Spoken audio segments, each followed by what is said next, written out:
Okay, the making of the national movement. What is national movement? बोलिए बोलिए बोलिए. National movement क्या होता है?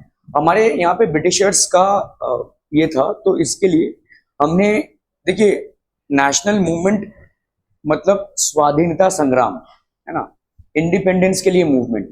लेकिन इसको हम थोड़े और ब्रॉडर पर्सपेक्टिव में अगर पढ़ें तो बेसिकली नेशनल मूवमेंट होता क्या है. देखो, नेशनल मूवमेंट के लिए पहली बात तो नेशन का होना जरूरी है कि नहीं. एक नेशन है जिसके लोग मिलकर एक दूसरे नेशन के खिलाफ लड़ रहे हैं.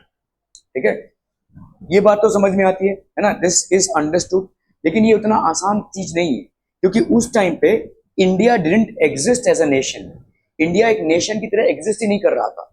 ठीक है, it was not existing as a nation. तो पहला क्या है, this has to exist as a nation.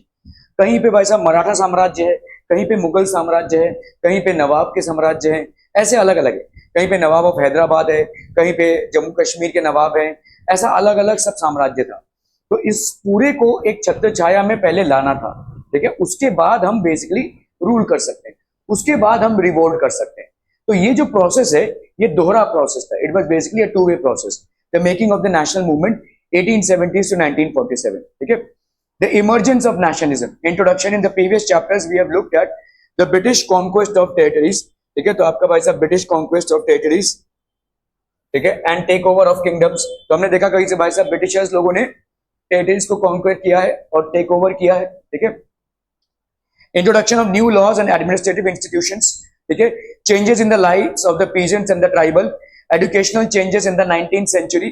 ठीक है, ये सब हमने देखा भाई साहब. ठीक है, debates regarding the condition of women, challenges to the caste system, social and religious reforms, the revolt of 1857 and its aftermath. ये सब हमने देखा भाई साहब. ठीक है, अभी हम स्पेसिफिकली किस चीज की बात कर रहे हैं? नेशनल मूवमेंट की. ठीक है, नेशनल मूवमेंट की. The decline of crafts and the growth of industries. तो ऑब्वियसली भाई साहब ब्रिटिशर्स लोगों के चलते जितने भी क्राफ्ट्स हैं, जो हैंडीक्राफ्ट्स हैं, वो डिक्लाइन होने लगे और इंडस्ट्रीज ग्रो होने लगे. ठीक है, do you think Indians were disconnected with the British rule? क्या इंडियंस ब्रिटिश रूल के साथ डिसकनेक्टेड थे? ठीक है, so the above mentioned developments led the people to ask a crucial question, what is this country of India and for whom it is meant. ठीक है, the answer that gradually emerged was, ठीक है, India was the people, India was for the people of India, India was for the people of India, all the people irrespective of class, colour, creed, language और gender, जितने भी लोग हैं. And the country, its resources and systems were meant for all of them. ठीक है, so country, its resources and systems were meant for all of them. With this answer came the awareness that the British were exercising control over the resources of India and the lives of its people, and until this control was ended, India could not be for Indians. तो एक पहला question आया कि भाई साहब यहाँ पे तो ब्रिटिशर्स आए हैं, ऑब्वियसली ब्रिटिशर्स इंडिया को नहीं बिलोंग करते हैं, तो ये इंडिया किसका है? It is for the people of India. But right now what is happening is the Britishers are ruling it. So what do we need to do? We need to overthrow them. फिर आई भाई साहब national movement की एक जिज्ञासा कि क्यों होना चाहिए मूवमेंट. ठीक है, देखो, आपको हो सकता है बहुत आसान लगे कि हमने ब्रिटिशर्स के साथ फाइट किया. हाँ, आसान तो नहीं था और उनको भगा दिया, लेकिन ये आसान नहीं है कि लोगों में ये जागरूकता फैले कि भाई साहब तुम्हारी कंट्री है. देखिए, आपकी आइडेंटिटी आज पहले क्या है? इंडियन. उसके बाद आप महाराष्ट्रियन है, उसके बाद यू बिलोंग टू मुंबई और कामोठे व्हाटएवर. ठीक है, ये आपकी आइडेंटिटी है. ठीक है, पहली आइडेंटिटी आपकी इंडियन है. Clear clear, okay. ऐसा पहले नहीं था. फॉर एग्जांपल, आप कामोठे गांव के हैं तो वो आपकी आइडेंटिटी है.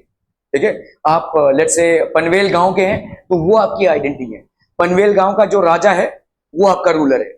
ठीक है, पनवेल गांव इंडिया का पार्ट है कि पाकिस्तान का पार्ट है कि किसका पार्ट है, कुछ मालूम नहीं. वो गांव ही आपकी आइडेंटिटी है.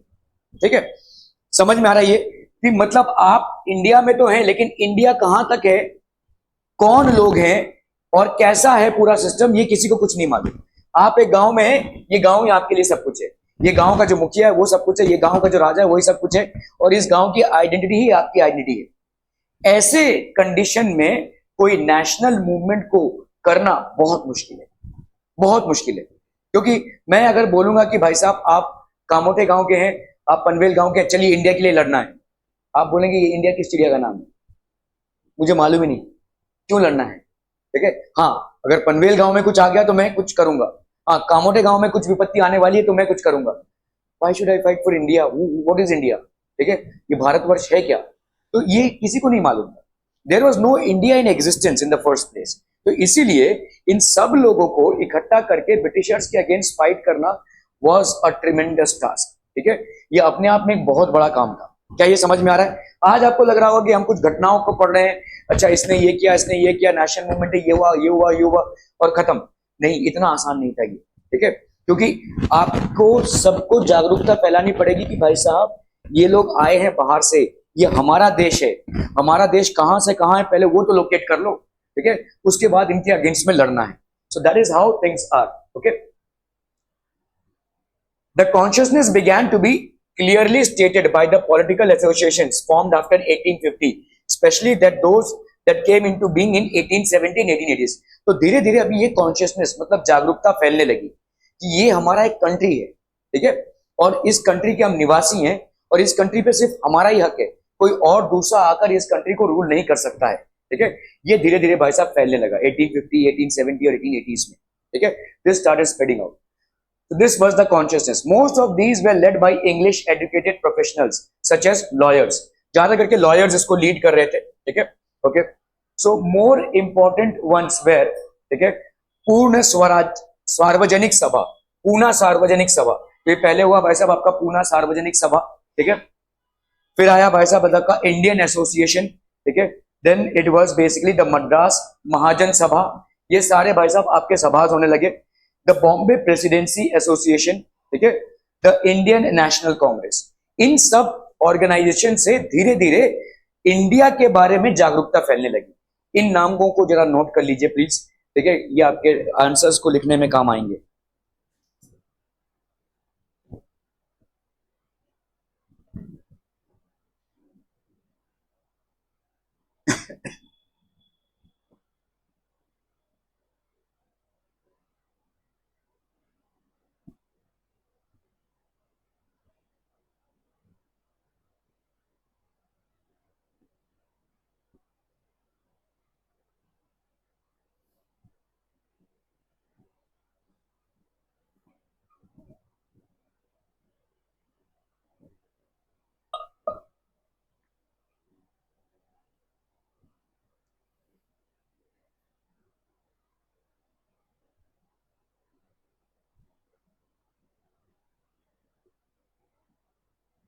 ये सब आपके सभाज हो गया। पूर्ण सार्वजनिक सभा, इंडियन एसोसिएशन, मद्रास महाजन सभा, Bombay presidency association, Indian national Congress, ठीक है, ये आपके बहुत इंपॉर्टेंट सभाज होने लगे, कॉन्फ्रेंसेस होने लगे, मीटिंग्स होने लगी, एसोसिएशन होने लगे in order to basically spread the nationalistic movements.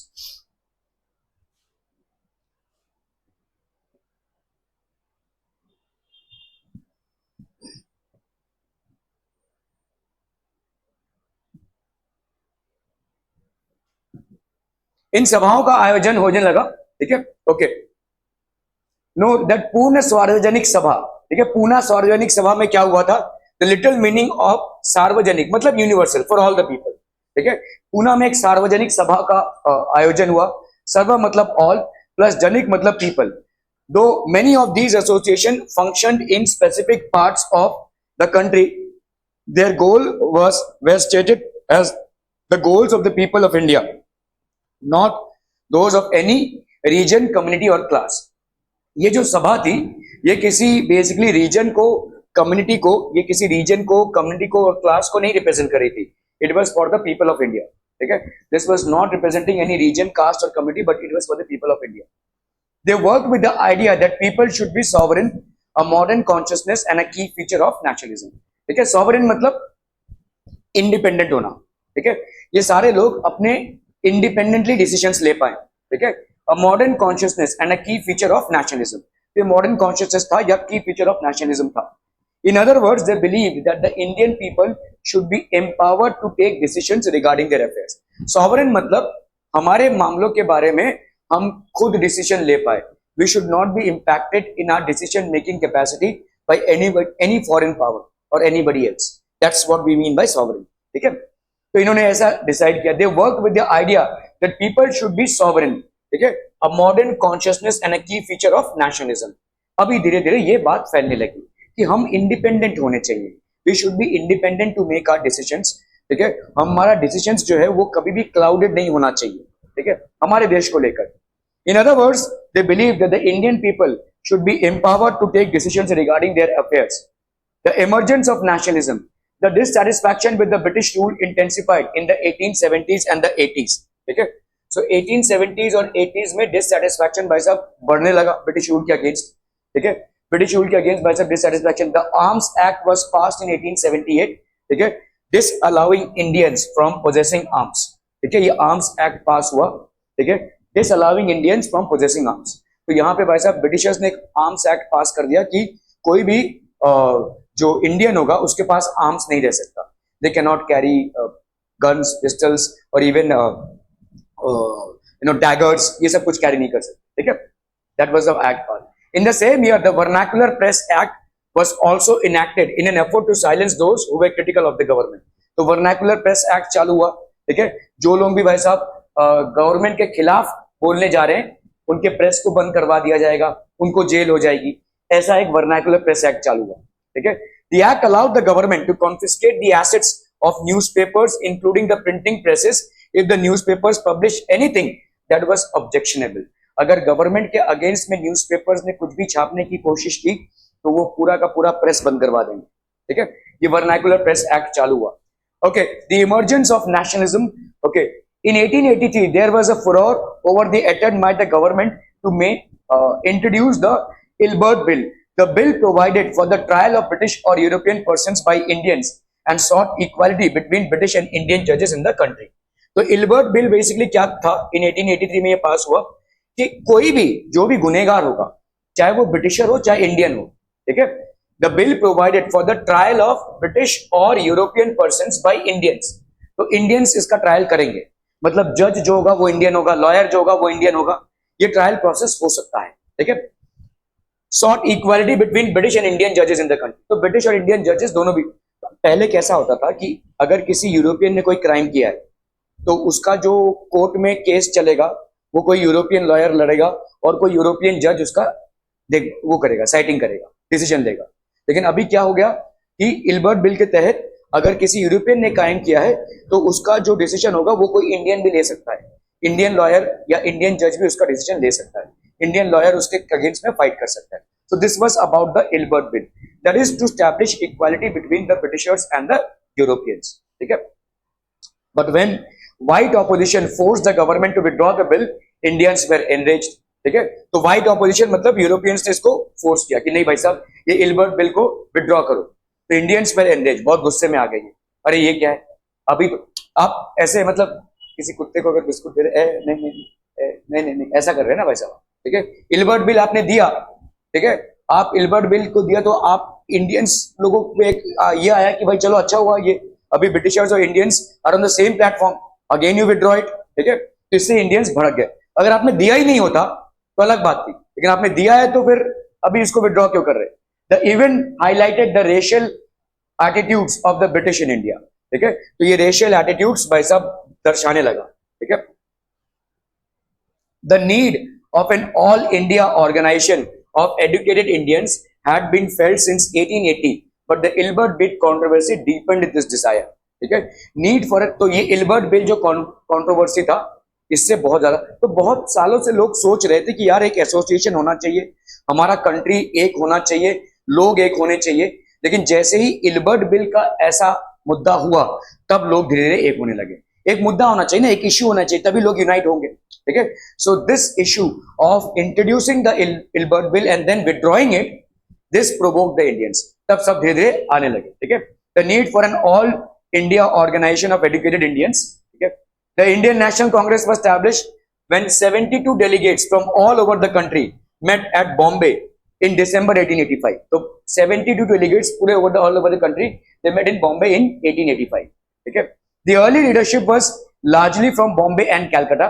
Okay. Dada Bhai Naroji, then Firoz Shah Mehta, then we have Badruddin Tyabji, W.C. Banerjee, okay, Surendranath Banerjee, then we have Ramesh Chandra Datta, then we have S Subramaniam Iyer. ये सब जो लोग थे learned लोग थे, पढ़े लिखे लोग थे, लॉयर्स थे, ठीक है. इन लोगों ने मिलकर धीरे धीरे इसके बारे में जागरूकता फैलाई क्योंकि इल्बर्ट बिल के खिलाफ था। Ilbert bill basically law and order से रिलेटेड था, तो इन्होंने भाई साहब जागरूकता फैलाई। ठीक है। Naroji, a businessman and publicist, settled in London and for a time member of the British Parliament, guided by the younger nationalist. Okay, a retired British official, A.O. Hume, also played a part in bringing Indians from the various regions together. Okay, so retired इन्होंने भी भाई साहब A.O. Hume, इन्होंने actually A.O. Hume is considered to be the founder of Congress. तो इन्होंने basically Congress की स्थापना की। ठीक है, तो इन्होंने भी बोला कि लीडर्स लोगों को कि चलिए आइए आप लोग। ठीक है, A.O. Hume, a retired British official, A.O. Hume also played a part in bringing Indians from various regions together. The Indian Mirror, ठीक है, that was published in 1886 January.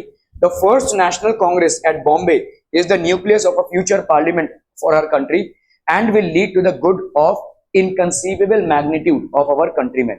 ठीक है, Badruddin Tyabji addressed the Congress as president in 1887. Thus, this Congress is composed of the representatives not only of any class or community of India, but all of different communities. ठीक है, तो different communities के लोग इसमें थे। अभी a nation in the making। ठीक है, it has been often said that Congress in the first 25 years was moderate. Moderate मतलब क्या होता है? In its objectives and methods. Moderate मतलब आप किसी चीज को कराने के लिए एप्लीकेशन लिख रहे हैं, फिर फिर से एप्लीकेशन लिख रहे हैं, थर्ड एप्लीकेशन लिख रहे हैं, ये मॉडरेट तरीका है। फिर आया एक्सट्रीमिस्ट का तरीका, अरे भाई ये होना ही चाहिए, नहीं होगा तो हम धरना देंगे, बवाल कर देंगे। ठीक है, मारामारी को उतराएंगे, इसको हम बोलते हैं एक्सट्रीमिस्ट तरीका। ठीक है, जैसे Bhagat Singh was an extremist. ठीक है, और भी बहुत सारे, Subhash Chandra Bose was an extremist. ठीक है, तो कांग्रेस का जो पहला तरीका था वो बड़ा मॉडरेट टाइप का तरीका था। अभी धीरे धीरे नेशन यूनाइट हो रहा है, तो इन्होंने अच्छा हमारे साथ ये ठीक नहीं हो रहा है, तो इन्होंने ब्रिटिशर्स को एक लेटर लिखा, ब्रिटिशर्स ने कुछ जवाब नहीं दिया, दूसरा लेटर लिखा, तीसरा लेटर लिखा, ऐसा लेटर लिखते जा रहे। तो they are pressing on their demands, but they know that their demands would not even be heard और even recognised by the Britishers.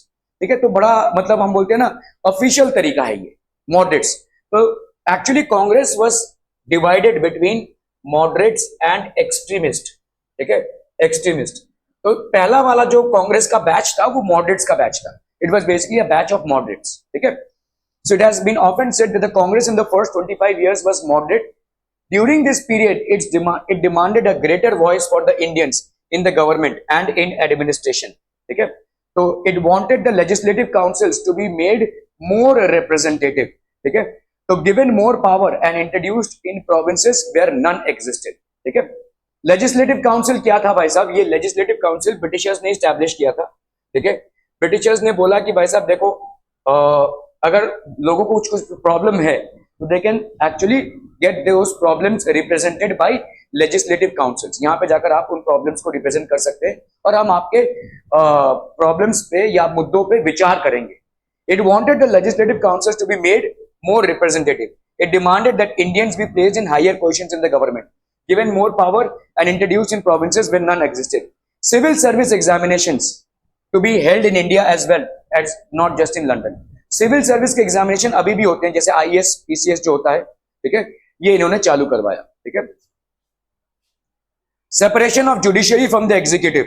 तो judiciary मतलब justice system और executive मतलब जो गवर्नमेंट का फोर्स है। ठीक है, the repeal of the Arms Act. तो ये सब होने लगा धीरे धीरे। Since British officers were sending a major part of their large salaries home, Indianization, it was hoped, would also reduce the drain of wealth to England.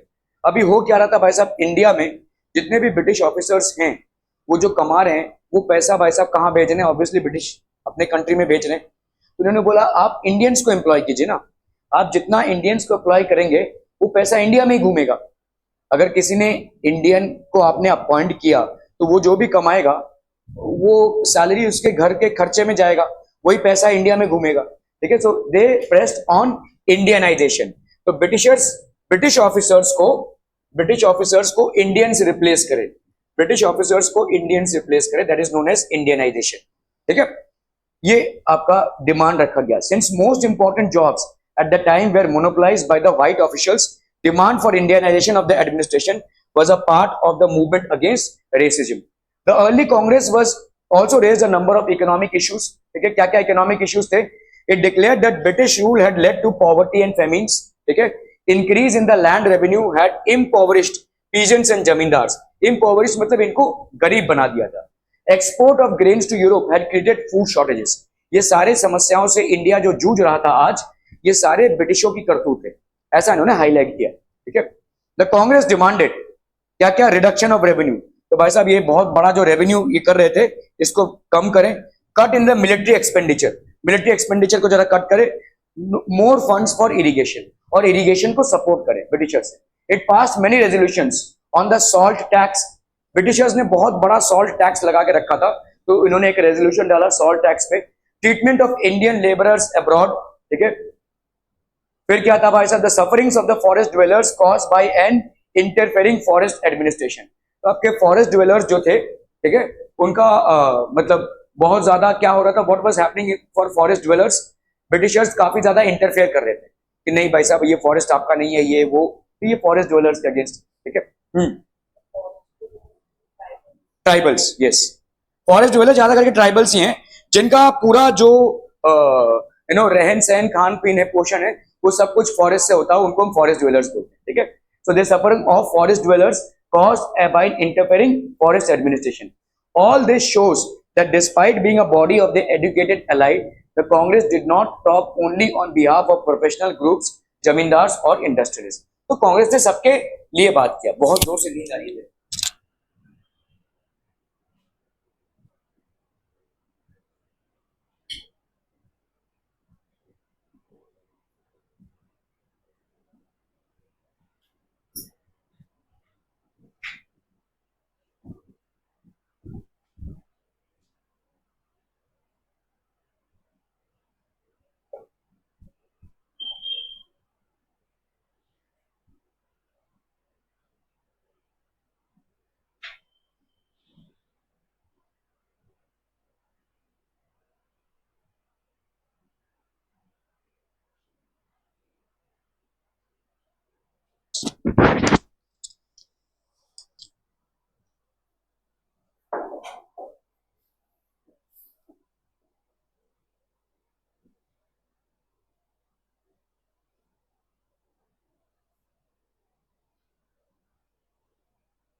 Okay, all this shows that despite a body of the educated elite, the Congress did not talk only on behalf of professional groups, zamindars or industrialists.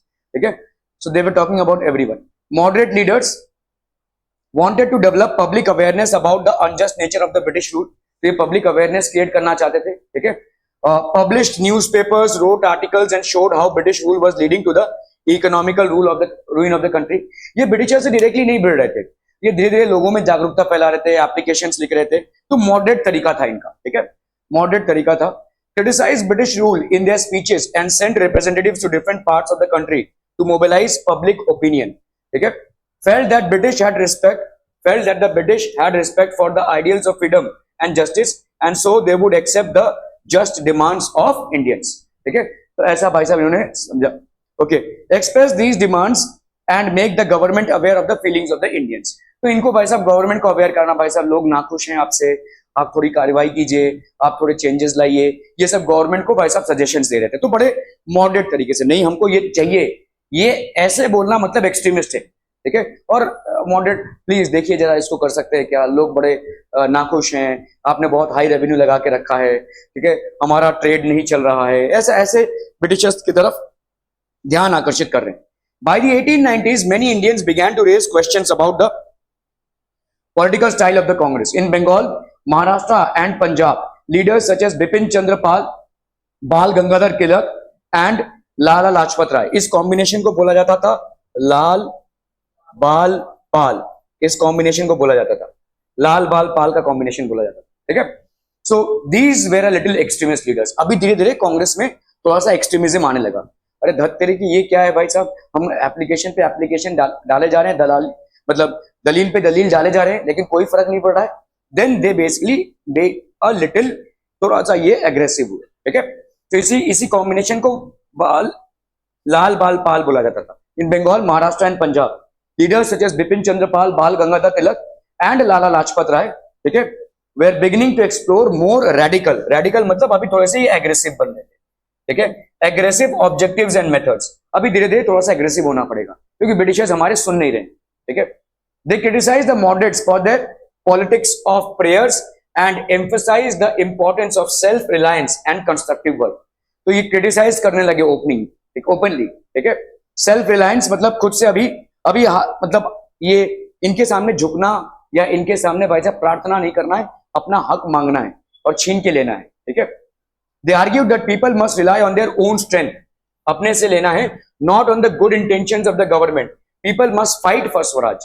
तो कब government थोड़े से अच्छे से हमको देखेगी या ये सब कुछ नहीं, अपने स्वराज के लिए खुद लड़ना है, ठीक है, fight for your. Tilak raised the slogan freedom is my birthright and I shall have it. Swaraj मेरा पूर्ण अधिकार है, ठीक है, और मैं इसको लेकर रहूंगा, ठीक है। So that was his call. In 1905 viceroy Curzon partition Bengal. इन्होंने क्या किया भाई साहब, बंगाल का पार्टीशन कर दिया। तो बंगाल पहले इनके लिए बहुत इंपॉर्टेंट हुआ करता था, ठीक है, और था भी क्योंकि बंगाल में सारे चीजें आती थी। तो Bengal was most important for the Britishers. In fact Kolkata was the capital of India for them, ठीक है। इन्होंने क्या किया, इसको डिवाइड कर दिया। डिवाइड क्यों कर दिया, इन्होंने बोला कि बहुत बड़ा प्रोविंस है, इसलिए हमको अकेले मैनेज करना थोड़ा सा मुश्किल हो रहा है, तो हम इसको डिवाइड कर देते हैं। डिवाइड करने का पर्पस था क्या, हिंदूज और मुस्लिम्स में डिवीजन करना, ठीक है, जिसके चलते आगे बांग्लादेश क्रिएट हुआ। That's why Bangladesh was created. Actually Bangladesh was also a part of India only. आज की तारीख में जो बांग्लादेश आपको दिख रहा है, वो नींव जो है वो ब्रिटिशर्स ने डाला था कि इनको अलग करो, ठीक है। इससे क्या होगा, फ्रीडम स्ट्रगल का जो मूवमेंट है वो वीक पड़ जाएगा, क्योंकि अभी तक तो दोनों साथ में लड़ रहे हैं, लेकिन जैसे आपने इनको दोनों को अलग कर दिया, दोनों अलग हो जाएंगे, ठीक है। सो ऐसा हो गया।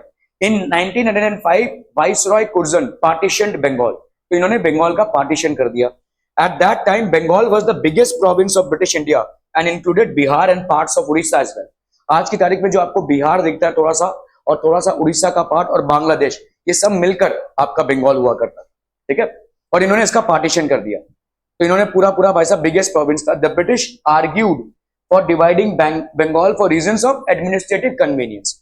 इन्होंने बोला कि भाई साहब बहुत बड़ा प्रोविंस है, इसको हम ठीक से मेंटेन नहीं कर पा रहे, इसीलिए इसको डिवाइड कर रहे हैं। लेकिन मकसद कुछ और था। मकसद था कि हिंदूज और मुस्लिम्स को सेपरेट किया जाए, ताकि ये इकट्ठा होकर हमारे खिलाफ ना लड़े, ठीक है। क्लियर है, समझ में आ रही है, ओके। बट व्हाट, जैसे समझ लो तुम्हारे स्कूल में कोई टीचर है जो नहीं पढ़ा रहे हैं, ठीक है, नहीं पढ़ा रहे हैं, आके टाइम पास करते हैं। अभी तुम सब लोगों ने डिसाइड कर लिया कि आज हम बोलेंगे सर पढ़ाइए, पढ़ाते क्यों नहीं है आप, ये 1 घंटा चला गया हमारा, ये हो गया, ऐसा अगर हमने डिसाइड कर लिया, वैसे तो तुम लोग टाइम पास ही करोगे। लेकिन अगर पढ़ने की चाह हुई और तुमने ये बोला कि, तो वो टीचर ने क्या किया, एक काम करो, तुम 6-7 जन इधर बैठो और बाकी लोग ग्राउंड पे जाओ, पीटी सर कुछ कराएंगे। तो अभी क्या वो 6-7 जन रिवोल्ट करेंगे? नहीं। पहले भाई साहब 40 जन बैठे हुए तो रिवोल्ट करेंगे, नहीं आप पढ़ाइए, बहुत दिनों से आप नहीं पढ़ा रहे, हमारा कोर्स नहीं हो रहा, एग्जाम आने वाला, ये सब, ठीक है। लेकिन इन्होंने क्या किया, 6 जन को बिठाया और बोला बाकी लोगों को तुम लोग जाओ फील्ड में, पीटी सर ने बुलाया है। तो मैंने क्या किया, यहाँ पे तुम लोगों को तोड़ दिया, ठीक है। द टीचर हैज बेसिकली मतलब ऐसा दिखा रहे कि चलो हम यहाँ पे भी कुछ करवा रहे, वहां पे लेकिन करा कुछ नहीं रहे, सिर्फ तोड़ रहे, ठीक है। So that is what the Britishers did, ठीक है। उनको दिख रहा था कि अभी ये धीरे धीरे इकट्ठा हो रहे और हमारे को ही खतरा है इनसे, तो let's divide them on the basis of the region. और डिवीजन का रीजन उन्होंने बोला कि भाई बहुत बड़ा प्रोविंस है, अकेले रूल करना पाना नेक्स्ट टू इम्पॉसिबल है, ठीक है। Any questions? नहीं। Whose convenience did it represent, किसका कन्वीनियंस, ठीक है। अभी ये जो बोल रहे हैं एडमिनिस्ट्रेटिव कन्वीनियंस, किसका कन्वीनियंस, ठीक है, ब्रिटिशर्स का convenience. Clearly it was closely, तो ये बेसिकली क्या था, clearly it was closely tied to the interest of the British officials and businessman, ठीक है। Instead of removing the non Bengali areas from the province, the government separated East Bengal and merged it with Assam. Perhaps the main British motives were to curtail the influence of Bengali politicians and to split the Bengali people. क्योंकि बंगाली लोग जो है उस time पे थोड़े शिक्षित हो रहे थे, और क्योंकि सबसे ज्यादा बड़ा प्रोविंस भी था ये, तो लोग जुड़ रहे थे आपस में, ठीक है। और लोग बेसिकली फाइट करने के मोड में आ रहे थे, तो इसको पहले स्प्लिट कर दिया जाए, इसको तोड़ दिया जाए, ठीक है।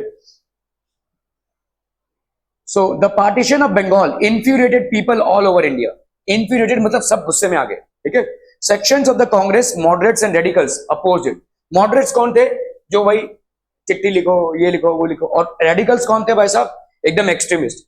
दोनों ने इसका अपोज किया, ठीक है। Large public meetings and demonstrations were organised, ठीक है। Then what happened? Novel methods of mass protest develop. The swadeshi movement unfolded as strongest movement in Bengal. तो ये स्वदेशी मूवमेंट जो था, this unfolded as the strongest movement in Bengal, ठीक है। तो it echoed in deltaic Andhra for instance Vande Mataram movement. इसको भाई साहब वंदे मातरम मूवमेंट भी बोला गया है। Thousands joined the demonstrations during the Swadeshi movement. तो thousands ने ज्वाइन किया। Some individuals also began to suggest that revolutionary violence would be necessary to overthrow the British rule. तो ऐसे भी कुछ लोग थे जिन्होंने बोला कि यार अभी बहुत हो चुका है, नाउ ये रेडिकल हमको एक्सट्रीम में जाना पड़ेगा अभी। Now we have to go for revolutionary violence. Bhagat Singh, Chandrashekhar Azad, ठीक है, दे प्रोपोगेटेड कि भाई अभी हमको हथियार उठाने पड़ेंगे इनको भगाने के लिए, डर का माहौल क्रिएट करना पड़ेगा, तब जाकर ये ब्रिटिशर्स इंडिया को छोड़ेंगे, ठीक है। स्वदेशी मूवमेंट अपोज ब्रिटिश रूल, ठीक है। तो स्वदेशी मूवमेंट का एक तो फीचर था कि ब्रिटिश रूल को अपोज करना ताकि ब्रिटिशर्स छोड़कर चले जाए। दूसरा क्या था भाई साहब? Encourage the ideas of self help. Self help मतलब अपने आप को मैनेज करो, ठीक है। सेल्फ हेल्प मतलब अपना कोई धंधा चालू करो, ठीक है। ब्रिटिशर्स पे डिपेंडेंट मत रहो, अपना बिजनेस बनाओ, स्वदेशी चीजों को यूज करो, ठीक है। ये हो गया सेल्फ हेल्प। स्वदेशी एंटरप्राइज, ब्रिटिशर्स के चीजों को बॉयकॉट करो। जो भी उन लोग मैन्युफैक्चर करके इंडिया में बेच रहे हैं वो हमारा ही रॉ मटेरियल है, हम ही से लेकर गए और हम ही को बेच रहे हैं, तो इसको बॉयकॉट करो ताकि उसकी इंडस्ट्रीज ठप हो, ठीक है। नेशनल एजुकेशन, ठीक है, धीरे धीरे हम अपने आप को एडुकेट कैसे करें, इंडियन लैंग्वेजेस को प्रमोट करो, ठीक है। So this was running parallel with the opposition against the British rule. Opposition against British rule के साथ साथ ये आइडियाज पैरेलली रन कर रहे थे, ठीक है। To fight for Swaraj the radicals advocated mass mobilisation, ठीक है। तो रेडिकल्स ने भाई साहब क्या एडवोकेट किया? स्वराज के लिए फाइट करने के लिए दे एडवोकेटेड मास मोबिलाइजेशन। मास मोबिलाइजेशन मतलब क्या हो जाएगा? सबको इकट्ठा करना। इकट्ठा करने के अलग अलग प्रोसेसेस है। जैसे देखो बाल गंगाधर तिलक जी ने क्या चालू किया, ये गणपति महोत्सव। पहले गणपति जो है वो घरों में होता था, लेकिन उन्होंने बोला क्यों ना सार्वजनिक करें। सार्वजनिक करें तो सब लोग आएंगे, और जब एक पंडाल में सब लोग इकट्ठा होंगे तो उनमें हम नेशनलिस्ट भावनाएं को मतलब ये कर सकते हैं, प्रोपोगेट कर सकते हैं, ठीक है। Boycott British institutions and goods, ठीक है, ये सारी चीजें होने लगी। The opening decades of the 20th century were marked by other developments as well. A group of Muslim landlords and nawabs formed the All India Muslim League at Dhaka in 1906, ठीक है। तो एक ऑल इंडिया मुस्लिम लीग की स्थापना हुई, ठीक है। और इसमें जो बड़े बड़े नवाब लोग थे बांग्लादेश के, ठीक है, उन लोगों ने इसको फॉर्म किया। The league supported the partition of Bengal. इन्होंने भाई साहब बंगाल के पार्टीशन को सपोर्ट किया। लॉर्ड कुर्जन ने जो बंगाल का पार्टीशन किया था, एक्चुअली में सब लोगों ने उसको अपोज किया था, लेकिन मुस्लिम लीग ने इसको सपोर्ट किया, ठीक है। They supported it. It desired separate electorate for Muslims, a demand considered by the government इन 1909। इन्होंने बोला कि हमारे लिए एक सेपरेट इलेक्टोरेट होना चाहिए, ठीक है, एक सेपरेट जगह होनी चाहिए, और गवर्नमेंट ने मान लिया। तो ब्रिटिश गवर्नमेंट ने उनका डिमांड मान लिया 1909। Some seats in the councils were now reserved for Muslims who would be elected by the Muslim voters. This tempted politicians to gather a following by distributing favors to their own religious groups. तो यहाँ पे देखो मुस्लिम league को लगा कि Britishers इनको support कर रहे हैं, लेकिन एक्चुअली में ब्रिटिशर्स इनको सपोर्ट नहीं कर रहे हैं। ब्रिटिशर्स को ना हिंदू से कोई लेना देना था, ना मुस्लिम से कोई लेना देना था। उनको लेना देना था इंडिया को कैसे हम लूटे, और लूटने के लिए बहुत जरूरी है कि ये जो दोनों एक हैं ये एक ना हो पाए, ठीक है। इसके लिए कभी कभी कैसा है कि हाँ इनके साथ मुस्लिम्स के साथ थोड़ा सा पार्शियलिटी कर दिया, इनके लिए हमने मुस्लिम लीग बना दिया, इनके लिए हमने सेपरेट इलेक्टोरेट बना दिया, इनके लिए हमने सेपरेट रिप्रेजेंटेटिव्स बना दिए। ऐसा मुस्लिम्स को लगने लगा कि हाँ गवर्नमेंट हमको फेवर करिए, लेकिन गवर्नमेंट को कोई लेना देना नहीं है, ना हिंदू से ना ही मुस्लिम से। उनको लेना देना है इस इंडिया को हम जितनी देर तक निचोड़ सकें, लूट कर जितना हम अपना खजाना भर सकें, और उस शो को चलाने के लिए इनके अंदर फूड क्रिएट करना बहुत जरूरी है। ह्यूज जो हमको नहीं समझ में आ रहा था, हमारे साथ गेम चल रहा है, हमको नहीं समझ में आ रहा है, ठीक है। So this was basically propagated, ये आपका प्रोपोगेशन था। Meanwhile the Congress split in 1907। 1907 में कांग्रेस में स्प्लिट हो गया भाई साहब, ठीक है, कांग्रेस टूट गई। The moderates were opposed to the use of boycott. तो मॉडरेट्स बोला कि भाई साहब नहीं, हमको बॉयकॉट नहीं करना चाहिए, ठीक है। मतलब मॉडरेट जैसे मैंने आपको बोला कि बड़े शांत तरीके से मूवमेंट को कैरी करते थे। उनका था चिट्ठी लिखो, अर्जी दो, एप्लीकेशन डालो, ऐसा था, ठीक है। The moderates were opposed to the use of boycotts. They felt that it involved the use of force. After the split, the Congress came to be dominated by the moderates, with Tilak's followers functioning from outside. The two groups reunited in December 1915. ठीक है, extremists और moderates फिर से दिसंबर 1915 में reunite हो गए। कौन कौन से? मॉडरेट्स और एक्सट्रीमिस्ट्स, ठीक है। कांग्रेस के जो मॉडरेट्स और एक्सट्रीमिस्ट में स्प्लिट हुआ था, दे अगेन रीयूनाइटेड इन 1915, ठीक है। Lucknow Pact. Next year, the Congress and the Muslim League signed the historic Lucknow Pact, decided to work together for representing government in the country. ठीक है, Lucknow pact sign हुआ between the Congress and the Muslim league, और उन्होंने बोला कि हम साथ साथ काम करेंगे, ठीक है, we will work together for India. The growth of mass nationalism after 1919, the struggle against British rule gradually became a mass movement. अभी धीरे धीरे ये मास मूवमेंट हो रहा था, अभी धीरे धीरे पूरे देश के लोगों को इकट्ठा कर रहा था, ठीक है। एवरीबडी वाज गैदरिंग, ठीक है। पीजेंट्स इन्वॉल्व हुए, ट्राइबल्स इन्वॉल्व हुए, ठीक है, स्टूडेंट्स भी इन्वॉल्व हुए, वुमेन इन्वॉल्व हुए, factory workers, certain business groups to began to actively support the Congress in 1920s। तो कुछ बिजनेस ग्रुप जो बिजनेस करते थे वो लोग भी कांग्रेस को सपोर्ट करने लगे। Why was this so? ऐसा क्यों हो रहा था? इट लेट, तो यहां पे देखो, द फर्स्ट वर्ल्ड वॉर जो फॉट हुआ था, पहला world war, altered the economic and political situation in India. हमारा इंडिया में जो इकोनॉमिक सिचुएशन है, लोग बहुत गरीब होने लगे। ये तो भाई साहब बाल चंद, ये तीनों का जोड़ी है, ठीक है, बाल लाल बाल पाल, ठीक है। तो यहां से क्या होगा भाई साहब, डिफेंस एक्सपेंडिचर गवर्नमेंट का बहुत ज्यादा बढ़ने लगा, और गवर्नमेंट का अगर डिफेंस एक्सपेंडिचर बढ़ेगा तो वो किसको निचोड़ेगी? पब्लिक को, टैक्स से। तो लोग गरीब से गरीब होते गए। The government in turn increase taxes on individual incomes and business profits, ठीक है, increase military expenditure, demands for war supplies led to sharp rises in prices, created great difficulties for common people. ये सारी चीजें होने लगी, ठीक है।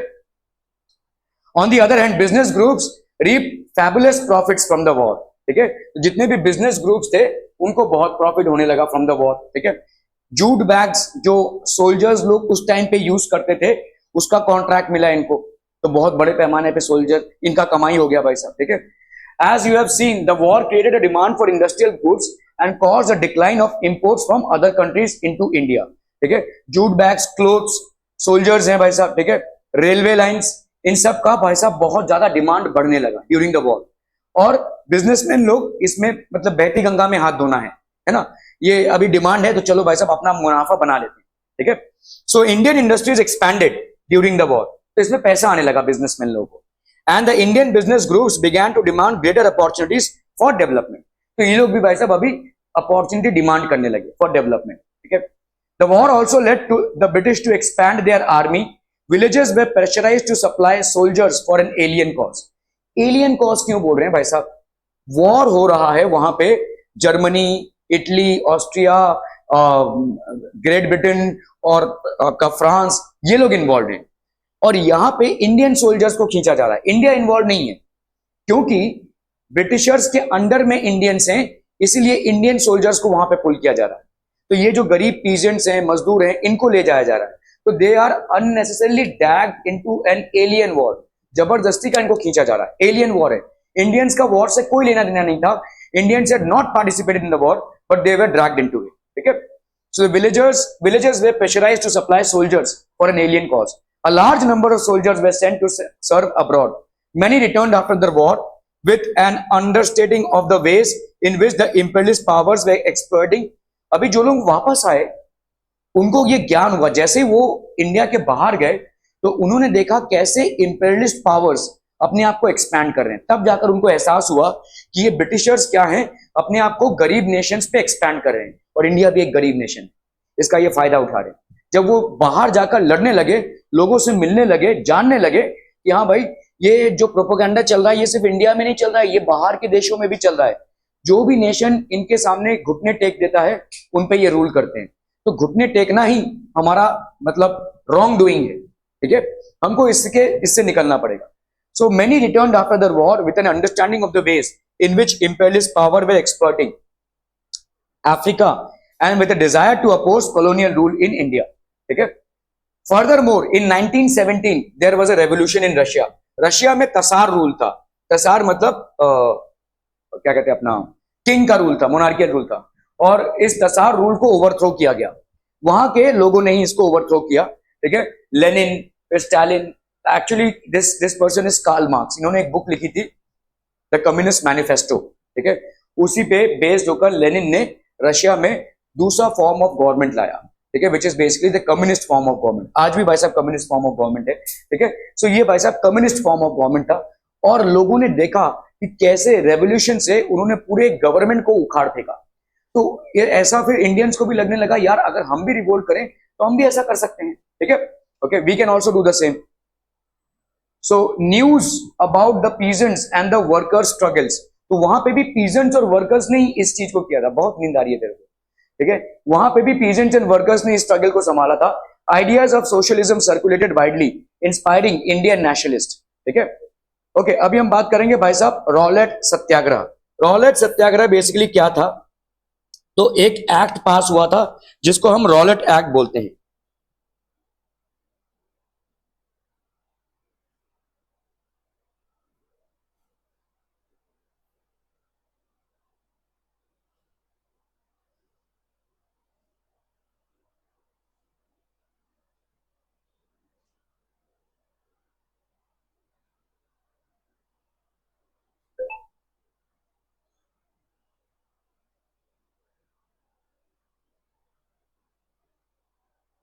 ठीक है, Rowlatt Satyagraha. Okay, the advent of the Mahatma Gandhi, it is in these circumstances that Mahatma Gandhi emerged as a mass leader.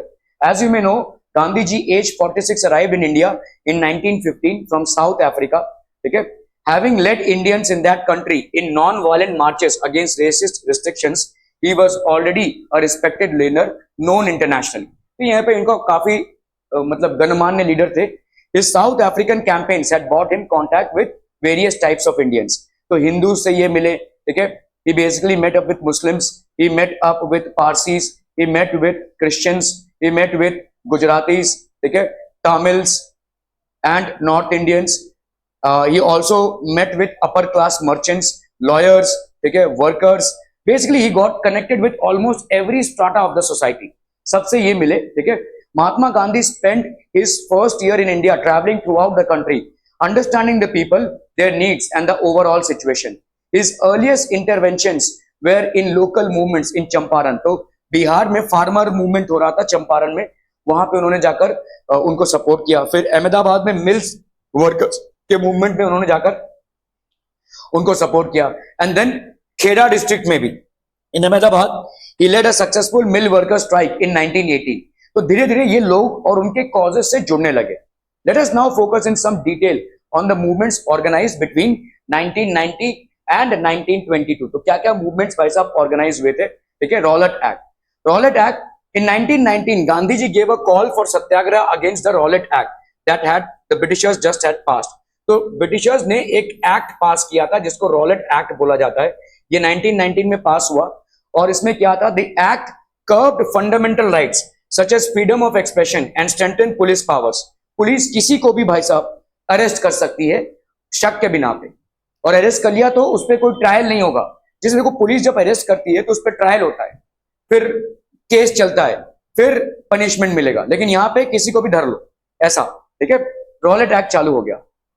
Mahatma Gandhi, Mohammad Ali Jinnah and others felt that the government has no right to restrict people basic freedoms.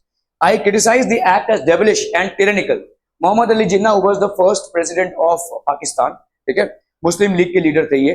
तो लेकिन सब तभी एक साथ चल रहे थे। Gandhi ji asked the Indian people to observe 6 April 1919 as a day of non violent opposition to this act, as a day of humiliation and prayer and hartal. तो यहां से भाई साहब रॉलेट एक्ट से वो फेमस होने लगे। Satyagraha sabhas were set up to launch the movement. तो ये सब सभास सेटअप होने लगी। The Rowlatt satyagraha turned out to be the first all India struggle against the British government, although it was largely restricted to cities, ठीक है।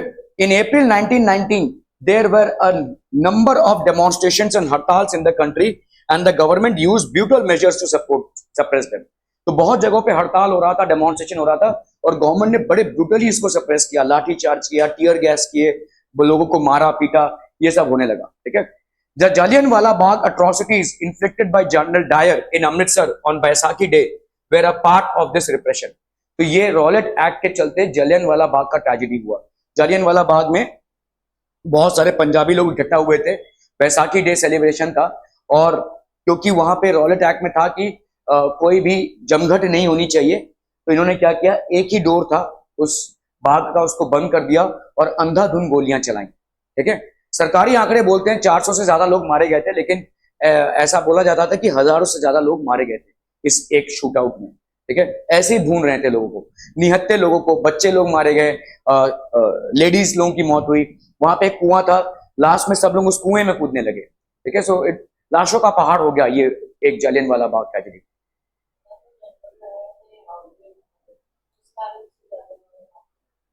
उस टाइम पे Rowlatt act के चलते ये पास हुआ था कि भाई आप कोई भी प्रोसेशन नहीं कर सकते हैं। ठीक है, तो जलियांवाला बाग, तो जनरल डायर ने देखा कि ये बैसाखी डे सेलिब्रेशन हो रहा है, काफी पंजाबी लोग इस बगीचे में इकट्ठा हुए हैं, तो इन पे गोली चलाओ। उन्होंने बोल दिया कि मेरे पास भाई साहब है, पावर है गोली चलाने का, तो गोली चलाया गया। ठीक है, तो उनको वहां से बर्खास्त किया गया। लेटर इसके ऊपर कार्रवाई हुई। ठीक है, लेटर कार्रवाई हुई इस पे, लेकिन जालियनवाला बाग बस because of that. Any more questions? ठीक है, आज के लिए जा सकते हैं।